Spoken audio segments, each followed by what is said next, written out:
വരൂ നമുക്ക് അടുത്ത ഒരു 7-6 ഒക്കെ ചേർക്കുന്ന ഒരു ടൈപ്പ് ഓഫ് ക്വസ്റ്റ്യൻ ആണ്. ഈ ജോഗ്രഫിക്കൽ എക്സിബിഷൻ ഇങ്ങനെ തകൃതി നടക്കുന്നത് അവിടെ ഉണ്ടായ പ്രശ്നങ്ങൾ എന്തൊക്കെയാണെന്നാണ് ഞാൻ പറഞ്ഞത്. ഈ പോയിന്റ്സ് ഒക്കെ നിങ്ങൾ വായിച്ചു നോക്കുക. ഇതിൻ്റെ ഒരു സമ്മറി ആയിട്ട് ഞാൻ പറയുന്നത് അറ്റ്ലാന്റിക് കോസ്റ്റ് ആയിരുന്നു മെയിൻ ആയിട്ടുള്ള ട്രേഡ് റൂട്ടായിട്ട് മാറിയുന്നത്. അത് ആരൊക്കെ കണക്ട് ചെയ്തിട്ട് ഏഷ്യ, അമേരിക്ക, ആഫ്രിക്കയെ കണക്ട് ചെയ്തിട്ടുള്ള അറ്റ്ലാന്റിക് കോസ്റ്റ് ട്രേഡിങ് ആയിരുന്നു. അതെന്ത് ചെയ്തു?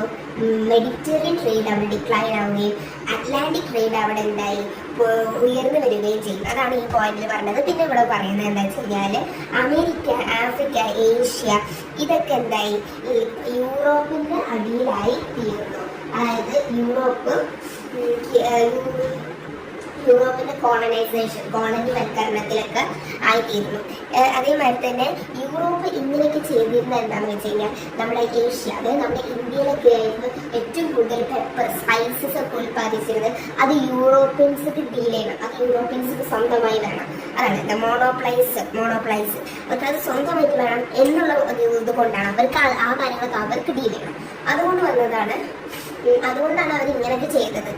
അതേമാതിരി തന്നെ ഗോൾഡും സിൽവറൊക്കെ സൗത്ത് അമേരിക്കയിലാണ് നമുക്കറിയാം ഗോൾഡും സിൽവറൊക്കെ കൂടുതലുണ്ട്. അവിടുന്ന് കൂടുതൽ എക്സ്പോർട്ട് ചെയ്ത് അതുകൊണ്ട് അതിന് കുറച്ച് ഭാഗം നമ്മുടെ ഇന്ത്യക്ക് തരുകയും ചെയ്തു.